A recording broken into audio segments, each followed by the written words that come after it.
Eu sou Mário Persona e essas são as respostas que eu dei aos que me perguntaram sobre a Bíblia. Quando eu estava escrevendo o Evangelho em 3 minutos, eu pesquisei esses 10 mil talentos e descobri que 10 mil talentos, talento é a medida de peso, né? São 350 toneladas, 10 mil talentos. Se for de prata, seria o preço hoje equivalente a 120 milhões de dólares. Se fosse de ouro, seria equivalente hoje a 8 bilhões e meio de dólares. Obviamente que o senhor estava mostrando ali que era uma dívida impagável. Não importava a quantidade, o número, né? A dívida era impagável, é isso que ele queria dizer aqui. Mas ele mostra que antes de qualquer coisa vem o perdão e vem a compaixão, né? No versículo 27. Então, o senhor daquele servo, movido de íntima compaixão, soltou-o e perdoou-lhe a dívida. Saindo, porém, aquele servo encontrou um dos seus conservos que lhe devia 100 dinheiros, ou seja, devia um pouquinho, né? E lançando a mão dele, sufocava-o, dizendo: paga-me o que me deves. Então seu companheiro, prostrando-se a seus pés, rogava-lhe, dizendo: seja generoso para comigo e tudo te pagarei. Ele, porém, não quis, antes foi encerrá-lo na prisão até que pagasse a dívida. Isso aqui demonstra como é o coração do homem, o nosso coração. Nós, às vezes, fomos perdoados, às vezes não, nós realmente fomos perdoados de uma dívida imensa, né, impagável, e de repente algum irmão faz alguma coisa que nos desagrada, nós já vamos com tudo, né? Nós vamos com tudo contra ele e guardamos rancor, guardamos mágoa e queremos nos colocar na posição de juízes. Agora é importante entender que quando a Assembleia julga alguma questão que esteja acontecendo, algum pecado, ela faz isso buscando o arrependimento daquele que pecou. Ela não faz para castigar o que pecou. Ela faz para estimular a consciência para que a pessoa se arrependa e confesse realmente a sua culpa. E no Antigo Testamento nós sabemos que o leproso era considerado alguém que estava em pecado, porque a lepra era um símbolo, uma figura do pecado. Então o leproso era excluído, era colocado para morar fora do arraial de Israel. E eventualmente 2 sacerdotes iam lá visitá-lo para ver como é que estava a sua lepra. A sua lepra, se tivesse tomado o corpo todo, da cabeça aos pés, ele era considerado limpo. É estranho a gente ouvir isso, né? Mas o que devemos ter em mente é que no Antigo Testamento os mandamentos da lei, isso estava na lei, eram figuras para nós aprendermos. Então, o que significava um leproso totalmente coberto de lepra, da cabeça aos pés? Significava aquele que tomou consciência total do seu pecado e estava agora totalmente arrependido. Por isso, lá no Antigo Testamento dizia que quando a lepra tomasse o corpo todo do leproso, ele era considerado limpo. Ele era readmitido na vida do arraial de Israel. E assim é também na Assembleia, quando alguém cai num pecado grave, e agora voltando a insistir aqui, é pecado grave, não é porque olhou torto, é pecado grave. Ele deve ser disciplinado, mas visando a restauração. O objetivo da disciplina é a restauração. Quando nós disciplinamos um filho, não é para tirar a pele dele, é para ele aprender a lição e ser restaurado. E aí então chega um momento que quando é o caso da Assembleia, né? A Assembleia percebe que existe arrependimento, existe contrição e vai e restaura o irmão. Lá em 1 Coríntios, parece que estava acontecendo, em 2 Coríntios, né? Parece que estava acontecendo o caso daquele irmão de 1 Coríntios, eu não sei se é 2 Coríntios, que ele fala, vamos até procurar lá, quer ver? 2 Coríntios, capítulo 2, versículo 3. Escrevi-vos isto mesmo, para que quando lá for, não tenha tristeza da parte dos que deveriam alegrar-me, e confiando em vós todos, que a minha alegria é a de todos vós. Porque em muita tribulação e angústia do coração vos escrevi com muitas lágrimas, não para que vos entristecesseis, mas para que conhecesseis o amor que abundantemente vos tenho. Porque se alguém me contristou, não contristou a mim, senão em parte, para vos não sobrecarregar a vós todos. Basta-lhe ao tal esta repreensão feita por muitos. Aqui a impressão que dá é que ele estava se referindo àquele que Paulo ordenou que fosse entregue a Satanás para a destruição da carne, ou seja, fosse disciplinado, colocado fora de comunhão. Ele tinha o poder de entregar a Satanás, hoje nós não temos esse poder, né?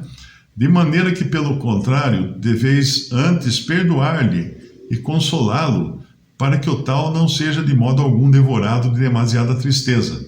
Por isso vos rogo que confirmeis para com ele o vosso amor. Então, quando a Assembleia percebe que houve contrição, houve arrependimento, que a lepra tomou todo, da cabeça aos pés, é a hora de restaurar, é a hora de perdoar. O perdão da Assembleia não é perdão judicial. A Assembleia não perdoa pecados no sentido de salvação eterna, nada disso. É perdão administrativo apenas. A gente deve entender isso. E deve entender também que o que julga, aqueles que julgam, né, o pecado de alguém, eles podem cair no mesmo pecado. Eles podem cair no mesmo erro. Então nunca se deve julgar de nariz empinado, achando-se melhor do que aquele que está sendo julgado, aquele que caiu em pecado.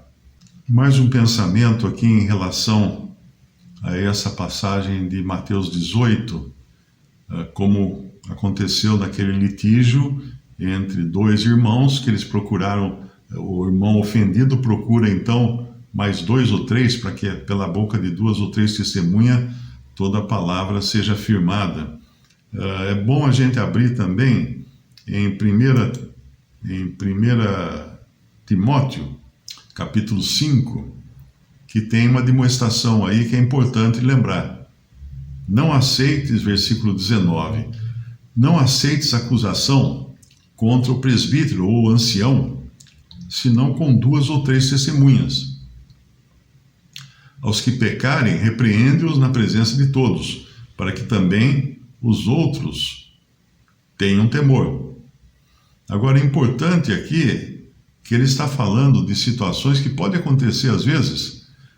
Eu já vi acontecer de pessoas incrédulas ou que nem estão em comunhão na Assembleia trazer acusações contra algum ancião, algum irmão mais velho. E não se pode tomar levianamente, aceitar levianamente uma acusação de gente de fora. É preciso primeiro buscar testemunhas entre os irmãos congregados, porque um de fora, ele pode ter qualquer opinião que tiver, ele não entende o que está acontecendo, né? Então, não aceites a acusação contra o presbítero, senão com 2 ou 3 testemunhas. E no versículo 21, conjuro-te diante de Deus e do Senhor Jesus Cristo e dos anjos eleitos, que sem prevenção guardes estas coisas, nada fazendo por parcialidade. Eu vou votar contra esse irmão, precisamos colocar ele fora de comunhão, porque eu não gosto dele, nunca fui com a cara dele, então ele não deve estar em comunhão mesmo, né? A gente precisa tomar muito cuidado com essas coisas, né? Ou às vezes criar situações para estragar o ministério de um irmão, porque uma disciplina grave, ela só deve ser em caso grave. Ou o que às vezes acontece, um irmão que é ministro na Assembleia, que ministra a palavra, ser colocado fora de comunhão por uma coisa banal, é preciso entender que isso está prejudicando também o crescimento da Assembleia, porque ele vai parar de ministrar. Então, o Senhor usava esse irmão para trazer muitas coisas, para trazer um bom ministério, de repente não vai poder usar mais. Mas também, por outro lado, não se deve fazer a coisa com parcialidade. Não é porque o irmão ministra bastante que a gente vai fechar os olhos para as faltas dele, né? Eu me lembro nós fomos visitados uma vez em Limeira por alguns irmãos que eram de um grupo que a gente chama de irmãos abertos, onde, ao que parece, não levam muito à risca a questão de disciplina, porque entre eles veio um mais velho, veio um ancião, e depois eu fiquei sabendo, um daqueles irmãos me contou, né, que aquele ancião tinha sido colocado fora de comunhão, tinha sido disciplinado por pedofilia, por abusar de criança, e foi colocado em disciplina e tal, mas logo eles decidiram tirá-lo da disciplina, porque ele era o que mais conhecia a Bíblia entre eles. Então ele foi logo restaurado para a Assembleia não perder o ministério dele, mas aí foi feito com parcialidade, né? É isso que é importante não fazer, tomar muito cuidado com isso. E aqui no versículo 1 Timóteo 5:22, ele fala também: a ninguém imponhas precipitadamente as mãos, e nem participes dos pecados alheios, conserva-te a ti mesmo puro. O que isso quer dizer? Declarar cedo demais que é santo. Então, acho que tem até um provérbio, né? A ninguém digas precipitadamente é santo, né? E depois, feitos os votos, averiguar. Então, é preciso sempre cuidado na hora de se dar um voto de confiança a um ministro da palavra, na hora de se impor precipitadamente as mãos. É preciso primeiro conhecer bem a pessoa e saber o que ela fala, o que ela prega, antes de ser considerado alguém que pode ministrar de qualquer maneira. A gente às vezes fala que nas reuniões qualquer um pode ministrar a palavra, mas não é exatamente correto isso. Porque se chegam lá um testemunho de Jeová e falam, é aqui que qualquer um pode falar. Então, na realidade, é preciso conhecer primeiro a pessoa para ele poder passar a ministrar. Tem uma ordem que é dada para os que querem ser diáconos. Em 1 Timóteo, capítulo 3, diz assim, no versículo 10, na escolha dos diáconos. Os diáconos são aqueles que são escolhidos pela Assembleia. Os anciãos não, porque anciãos, a eleição de anciãos era feita pelos apóstolos ou por seus designados, como era Tito. Mas o diácono não, porque o diácono é para cuidar dos assuntos materiais da Assembleia. No versículo 8, 1 Timóteo 3:8, primeiro um pouco antes, 1 Timóteo 3, vamos ler o trecho todo, no versículo 8, 1 Timóteo 3:8. Da mesma sorte, os diáconos sejam honestos, não de língua dobre, não dados a muito vinho, não cobiçosos de torpe ganância, guardando o mistério da fé numa consciência pura. E também estes sejam primeiro provados, e depois sirvam, se forem irrepreensíveis. Então, ser primeiro provado é uma ordem interessante também, quando se fala naqueles que ministram na Assembleia, para ver se a pessoa não está acabando de chegar, se converteu lá de uma denominação totalmente errada, né? E já chega falando, já chega pregando. Espera aí, vamos ver, vamos provar antes, vamos conhecer melhor o que essa pessoa crê, o que essa pessoa professa. A Assembleia precisa ter esse cuidado, não pode abrir os portões, como fala lá em, não sei se é Esdras ou Neemias, né? Tem que primeiro esperar o sol a pino para poder abrir os portões da cidade, porque com o sol a pino não ficam sombras, não forma sombras. Então, se tiver sombra, é melhor esperar. Alguém perguntou se é a Assembleia que julga o pecado ou são os irmãos da reunião de cuidados que fazem isso. Não, a reunião de cuidados não julga nada, não toma decisão nenhuma. A reunião de cuidados é para analisar a situação, assim como ela analisa também os pedidos de comunhão, não é?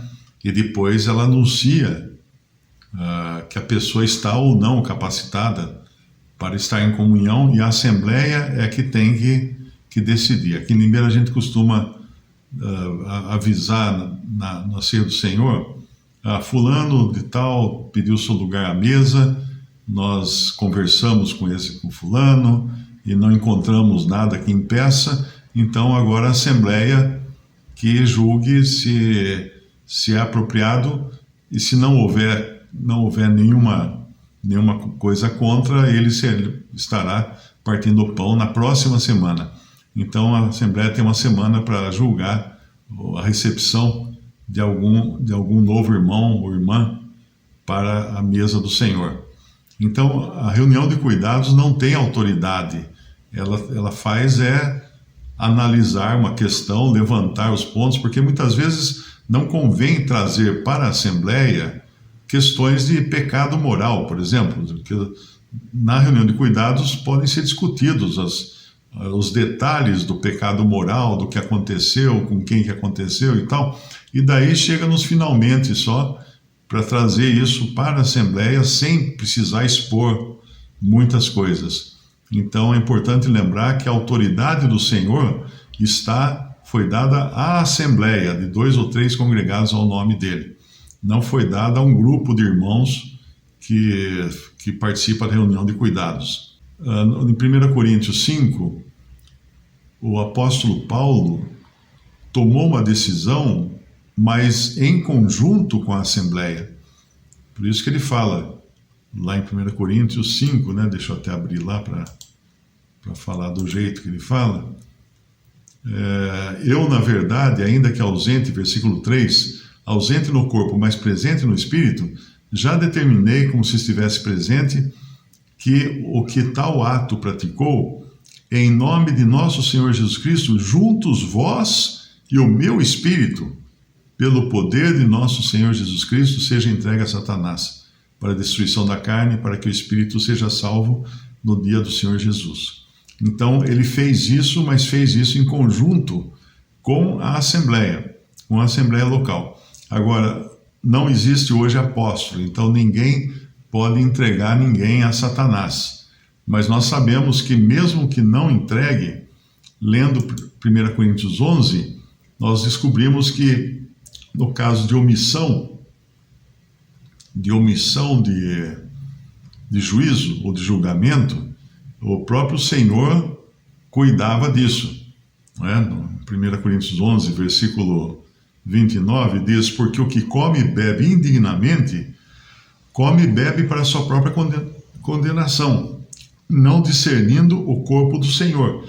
Por causa disto, há entre vós muitos fracos e doentes e muitos que dormem. Porque se nós julgássemos a nós mesmos, não seríamos julgados. Mas quando somos julgados, somos repreendidos pelo Senhor para não sermos condenados com o mundo. Então existe também o juízo próprio, não é?